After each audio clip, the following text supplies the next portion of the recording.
Você lembra aquele episódio lá do aeroporto de Roma, envolvendo a família do Alexandre de Moraes, como a família do Montalvani lá? Pois é. Ontem o Marcos Serrano publicou um vídeo, né, falando sobre isso, falando sobre o pronunciamento da polícia de Roma, né, sobre as imagens do aeroporto, que contradiz com o que foi colocado aqui. Porque esse tema foi abordado na nossa CCI de número 60, lá em 23 de julho, né? Tem uns três meses atrás. E esse episódio, desculpa, esse episódio aconteceu logo após aquela fala infeliz do ministro Barroso, lá na convenção da UNE, dizendo: nós derrotamos o bolsonarismo. Quer dizer, um ministro fazendo, né, militância política, estudantil, ainda fala derrotamos, né? Ele se coloca dentro do contexto, na primeira pessoa, né, no plural. Então ele se coloca como agente político ali, ó, eu estou aqui fazendo um discurso político que nós derrotamos o bolsonarismo.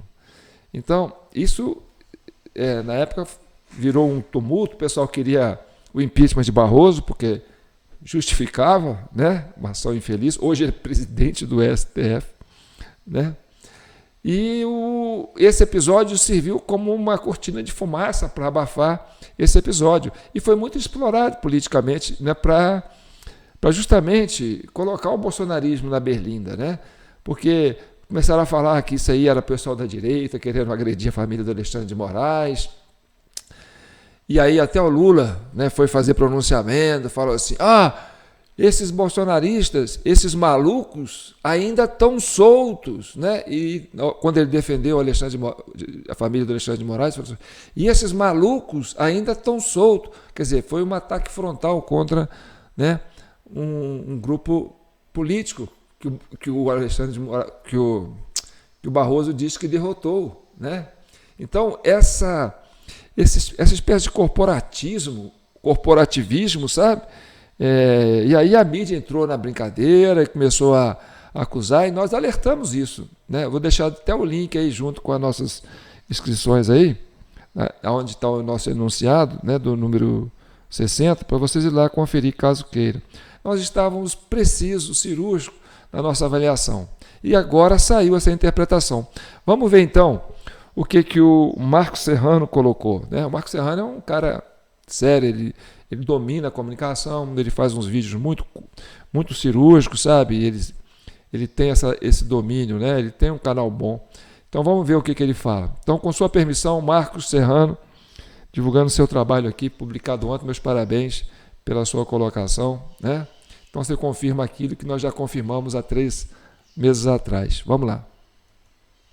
Cadê as imagens? Libera, a população quer ver. Uma das prerrogativas do serviço público no qual se inclui o STF é a transparência. Alexandre de Moraes acusou um cidadão de agredir o filho dele. Por que a população não pode ver? Isso cheira o quê? A armação. E quem apareceu para estragar a armação do STF? A polícia italiana, dizendo que a agressor encostou levemente nos óculos do filho de Moraes. Encostar levemente é agressão, Alexandre de Moraes? Mas espera aí, a Polícia Federal no Brasil diz que foi agressão. A polícia da Itália diz que encostou levemente. As duas polícias assistiram a mesma imagem. Quem tá falando a verdade? Quem tá mentindo? Já deu pra ver que esse é um assunto grave. Será que a mídia vai tomar conta? Claro que não. A imprensa militante já escolheu um lado político. Para esses jornalistas, não importa a verdade, não importa os fatos. O que importa é que a notícia dada possa favorecer o lado deles. Ou será que a gente já esqueceu do desenho de O Globo? Eles não tinham as imagens, fizeram um desenho de acordo com a narrativa deles. Um jornalismo sério jamais faria isso. Mas e a Polícia Federal? Pode mentir? Pode enrolar? O que foi que eles disseram? Relatório da Polícia Federal concluiu que o empresário Roberto Mantovani aparentemente bateu com hostilidade no rosto do filho do ministro, Alexandre Bassi, e segundo o documento conseguiu se esquivar parcialmente. Após ser afrontado Bassi, impulsionando seu corpo contra este, que estava de óculos, Roberto Mantovani levantou a mão e aparentemente chegou a bater no rosto da vítima, que teve óculos óculos deslocados ou caídos no rosto. Do início ao fim, esse relatório apresenta um duplo sentido. Aparentemente, bateu com hostilidade. Que diabo é isso? Aparentemente com hostilidade. Só aparentemente. Conseguiu se esquivar parcialmente. Ou se esquivou ou não. Teve óculos deslocados ou caídos no rosto. Como é que o óculos cai no rosto? Eu não sei como alguém não tem vergonha de escrever um relatório desse. Vamos comparar agora com o relatório da polícia italiana. Às 18h39, repara-se o único contato físico digno de nota, ocorrido entre Roberto Mantovani e o filho da personalidade, Moraes. Nessa circunstância, esse último, provavelmente exasperado pelas agressões verbais recebidas, estendia o membro superior esquerdo, passando bem perto da nuca do antagonista, Roberto Mantovani, e ao mesmo tempo fazia a mesma ação utilizando o braço direito, impactando levemente os óculos de Alexandre Baci de Moraes. Um relatório muito mais objetivo, muito mais fácil de acreditar. O que é que aconteceu? Alexandre de Moraes, como uma personalidade pública, sofreu agressões verbais. E na confusão houve esse esbarrão que Alexandre de Moraes definiu como uma agressão física. Ao saber desse relatório, o advogado do acusado já está pedindo uma nova perícia para a polícia. Isso, no mínimo, não é? Porque duas polícias completamente contraditórias, alguém está mentindo feio. Vamos ouvir o que diz a experiência de Deltan Dallagnol sobre o caso. Você lembra daquele suposto caso de agressão ao ministro Alexandre de Moraes lá no aeroporto de Roma? Pois então, as imagens já chegaram ao Brasil, mas o ministro Dias Toffoli negou, impediu a extração de cópias dessas imagens para a família Mantovani, que é a investigada, impedindo que ela tenha acesso a provas dos autos de modo adequado. Até hoje as imagens não foram divulgadas. A Polícia Federal fez um relatório que é um relatório muito estranho, muito vago, validando a versão do Alexandre de Moraes, mas gente, sabe o que é mais estranho? Esse relatório foi feito por um agente de Polícia Federal e não por um perito de Polícia Federal, como recomendariam os procedimentos da própria polícia. E aí, o presidente da Associação dos Peritos Federais contestou esse relatório da polícia justamente por ele não atender os protocolos legais. E sabe o que aconteceu com ele? Ele está sendo punido. E quem está sendo punido aqui não é o agente de Polícia Federal que não seguiu os protocolos, mas é o perito que denunciou irregularidade. É isso mesmo, um procedimento disciplinar foi aberto para investigar a conduta corajosa desse perito que denunciou irregularidades para fazer o que é certo. Agora senta que tem mais. Segundo a Veja, o diretor da Polícia Federal do Lula fez chegar aos peritos que eles estariam ajudando a defesa dos agressores ao colocar em xeque os métodos usados na investigação da polícia. Oi? O diretor-geral da Polícia Federal do Lula está interferindo politicamente na investigação dessa suposta agressão para favorecer a versão do ministro Alexandre de Moraes? Se você achou que tá ruim, gente, calma que piora. O ministro Dias Toffoli nomeou o ministro Alexandre de Moraes como assistente de acusação da investigação. A vítima, que é ministro colega do Dias Toffoli, assumindo a função de assistente de acusação, mesmo a Procuradoria-Geral da República sendo contra isso. E por que a Procuradoria-Geral da República foi contra? Porque simplesmente não tem previsão legal para existir assistente de acusação ao longo da investigação. Gente, essa é a realidade do Brasil hoje, que é retratada em outros casos, como o caso 8 de janeiro. O que a gente vê é que os donos do poder estão fazendo o que querem e abusando da justiça e do povo brasileiro. Você entendeu, não é? Moraes é a vítima e assistente de investigação. A nossa Corte Suprema é uma farra. Eles fazem o que querem. Eles sabem que tem a grande mídia a favor deles. Mas por que tudo isso aconteceu? De onde vinha esse caso de agressão, suposta agressão contra Moraes no aeroporto de Roma? Lembram quando Barroso foi na Uni dizer derrotamos o bolsonarismo? Foi um fato tão absurdo que até a imprensa não parava de falar nisso. Esse caso de agressão no aeroporto de Roma serviu como uma cortina de fumaça. Moraes atraiu a atenção toda para ele e livrou Barroso da opinião pública. Quem quer investigação? Quem quer as imagens? A população. Quem não quer mostrar as imagens? O STF. Por que não quer mostrar? Porque vão perder, é claro. Isso é o Brasil atual. Não importa a verdade, não importa a investigação, não importa a lei, não importa a Constituição. O que importa é a narrativa dos poderosos, a narrativa da esquerda. Então você vendo isso, e aí tem a participação do Dallagnol, porque o Dallagnol, ele foi um agente da Lava Jato. Ele foi um agente que ajudou a operar aquele núcleo da Lava Jato. E eu entendo que ele foi pela capacidade que ele tem, pela inteligência que ele tem, pela facilidade dele falar, né? Ele tentou fazer a coisa do jeito certo, entendeu? E a Lava Jato, ela foi construída, né, ela tinha um viés político. Ela tinha um viés político que era, né, o núcleo ali do PSDB, que estava ali já criando essa célula de interferência, essa célula cancerígena dentro da Polícia Federal, vamos dizer assim, né? E aí avançou com ações para cima do governo da Dilma, né? E prendendo Lula e caçando a Dilma e usando métodos não ortodoxos, que provocou uma reação dessa esquerda socialista, né, do PT com seus aliados, que começaram também a ir para cima dessa cúpula política do PSDB, que queria destronar o PT do governo, né? Então, aí começou a fazer aquele abraço dos afogados, como diz assim, aquela guerra canibalística, né? Eles se autodestruindo, a sociedade assistindo aquilo, né? E aí o que acontece? O pessoal do PT vai para cima também, né? Começa a trazer os podres desse núcleo de poder que influenciava do PSDB, dessa parte política, né, da esquerda que influenciava esse núcleo da Lava Jato. Aí começou a trazer à tona outras denúncias graves. Falou assim, já que é para fazer, vamos derrubar tudo, né? Aí aconteceu daquele acidente, da morte do relator da Lava Jato, lá, que era ministro do Supremo, e derrubou a Dilma, derrubou a Dilma, prendeu o Lula, e o que aconteceu?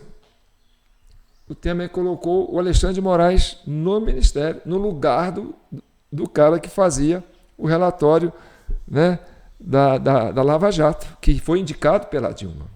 Aí envia aquela frase, estancar a sangria, né? Não vamos mais buscar os escândalos que acontecem na política. E com Lula preso, né, a Dilma caçada, o PMDB junto com o PSDB controlando, né, a máquina pública, falou, agora nós vamos ganhar as eleições, né? Tirou o Lula de circulação, falou, o PT não tem ninguém com capital político para desbancar a nossa eleição agora. Então, essa polarização, nós vamos para o segundo turno e vamos levar isso aí, né? Desconhecendo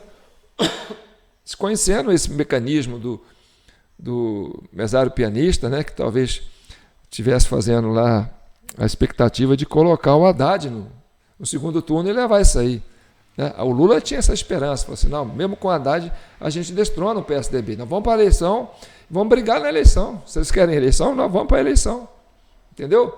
Então ficou PSDB e PT, né? E aí o PT sem o Lula ia colocar o Haddad e o PSDB ia colocar o Alckmin, né?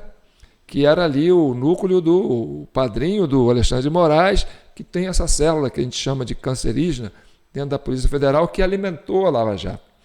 Então, os dois ali, os dois foram se destruindo, né? PT, PSDB, aquela briga entre eles, até que o general Mourão falou assim, ou vocês resolvem essa questão política aí de vocês, ou nós vamos ter que impor uma solução. E aí, como eles estavam nesse processo fratricida, né, suicida, a sociedade assistindo isso, né, aí nasceu a candidatura do Bolsonaro, né, que veio desse caos entre PSDB e PT, essas duas forças que dominavam o espectro político, as instituições, entendeu? Se juntar os dois, vira uma coisa só, era o que tinha antes, né? Era o que tinha antes. Com a ascensão do Bolsonaro e os dois já desgastados, né? O que aconteceu? O eleitor, que seria o eleitor do Alckmin, que era aquele direita mais conservador, que o Alckmin achou que levaria, né, com destronando as forças do PT da máquina federal. Aí essa população falou, não, eu não vou com o PSDB, não, agora não, chega. Eu vou pegar qualquer um aí. Aí pegou o Bolsonaro. Aí o Bolsonaro, entendeu? O Alckmin e desidratou. Quer dizer, ficou, acho que atrás da Marina, não sei lá. Foi uma votação de menos de 5%, sei lá. Então, o PSDB desidratou. E depois o Lula ficou cantando, mas acabamos com o PSDB. Né? E o Bolsonaro presidente, essa direita aí que estava começando, chegando, o que acontece? Essa força política, PT e PSDB, falaram assim, nós temos agora um inimigo em comum, que é o Bolsonaro, esse tal de bolsonarismo que eles falam, né? O que nós vamos fazer? Ou a gente se une, né? Ou nós não vamos chegar mais no poder. E aí o que aconteceu? PSDB e PT, aí o Alckmin faz aquela jogada, sai do PSDB, vai para o PSB para se disfarçar que está no outro partido, para não ficar ruim, né? E aí pronto, ele faz essa dobradinha, junta PSDB e PT, e aí lança essa candidatura maluca, né? Que tira um cara da cadeia para ser presidente e ele entra de vice, né? E o Alexandre de Moraes vai para o TSE, porque agora não, deixa que eu seguro a onda lá no TSE. E o Alexandre de Moraes, com esse núcleo que ele já tinha da Lava Jato, na época da Polícia Federal, que ele foi, né, ministro do Temer durante o governo Temer, ele foi ministro da Justiça, então ele foi chefe da Polícia Federal. Esse núcleo que estava ali, ele já estava ali com essa turma aí. E ele não largou, não, ele foi para o TSE e continuou com isso aí, entendeu? E aí o que acontece? O PT, que antes falava assim, não, você está usando esse núcleo, né, essa célula da Polícia Federal contra a gente. Não, agora a gente não vai usar contra vocês, nós vamos unir, nós vamos usar isso contra os bolsonaros, né, a turma que apoia a direita. Não, vocês podem ficar tranquilos, agora nós é junto. Entendeu? E aí tudo bem, falei, não, tudo bem, se você está com a gente, então nós vamos, vocês entram de vista, a gente faz a cabeça e aí nós voltamos para o poder. E aí deu isso que deu aí, né? O 8 de janeiro, esse fato todo aí. A Globo, que antes dava as notícias todas da Lava Jato em primeira mão, né? Que era um aliado de primeira ordem da Lava Jato, né? E começou depois a refazer tudo, a inocentar o Lula e papapá. Aí tem aquela do Bonner, né? Falou assim, olha, você não deve nada à justiça, Lula. Quer dizer, o cara, né, destruiu toda a sua história, quer dizer, se humilhou, né? A Globo se apequenou diante das verdades que ela trazia anteriormente, refez todo o processo, né? Tudo aquilo que a justiça entendia como certo foi julgado na lata de lixo. Quer dizer, fez um desserviço para o escopo jurídico, para o histórico da jurisprudência brasileira, né? Deu um cavalo de pau no Brasil, deu um cavalo de pau na justiça, entendeu? Anularam o que era certo, virou errado, então quem que estava certo? Que hora que a justiça estava certa? Que justiça é essa? Então pronto, o Brasil ficou sem uma bússola, né? Ficou sem um norte, ficou sem aquela biruta do aeroporto. Para que lado que o vento sopra? Não tem, vai para qualquer lado. E aí acontece isso que vocês estão vendo, entendeu? Aí, cadê as câmeras? Cadê as imagens? Não vamos mostrar, entendeu? Eu acredito que aquilo ali era um desencontro ali da família do Bolsonaro, do Alexandre, com alguns turistas que estavam viajando. E aí o menino, o filho do Alexandre lá, que sentia as dores, falou, não, você tá... Aí o Alexandre foi lá recolher o filho, aí o cara filma o Alexandre e fala assim, então era uma coisa doméstica, uma briga doméstica que eles acabaram capitalizando isso aí e colocaram isso aí, entendeu? Fizeram aquele escarcéu todo. E aí, se a gente não vai buscar esse histórico todo, você não vai ver isso na mídia, né? Então é a CCI, Comissão Cidadã de Inquérito, e essas pessoas que têm esses canais mais sérios aí, entendeu? Que é a esperança da população, né? Então é isso aí. Eu sou João Paulo Guimarães, falando direto de São João del Rei, a capital brasileira da liberdade. Aqui é Minas Gerais, um estado de espírito. E a gente quer entender esse país, né? A gente quer entender, quer que vocês entendam isso. A gente só vai chegar na pacificação a hora que a gente entender. Então, esse raciocínio, essa lógica que eu levo para vocês, é para vocês comentarem aí, né? Porque nós estamos criando aqui um núcleo de estudo, né? Um grupo da sociedade que quer entender isso, porque a gente quer salvar o Brasil, né?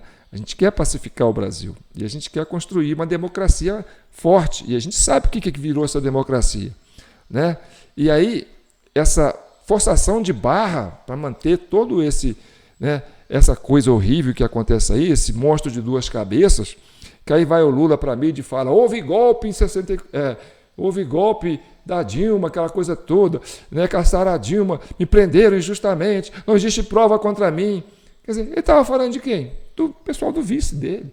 Então, quer dizer, eles falando deles mesmos. Então virou uma diarreia essa narrativa, e aí a gente tem que assistir isso, né? E torcer para o Brasil sair bem dessa, porque todo mundo já sabia administrar o Brasil antes, do modo ou de outro, do jeito deles. Só que eles se perderam nessa disputa fratricida, né? Essa briga canibal entre alguns, né, segmentos da esquerda, que hoje eles estão assim, sabe, tentando equilibrar numa narrativa e a sociedade sendo vítima disso. Tá certo? Então é isso aí. A gente volta porque nós estamos com a CCI ainda avançando, tem a CPI do Distrito Federal que está avançando.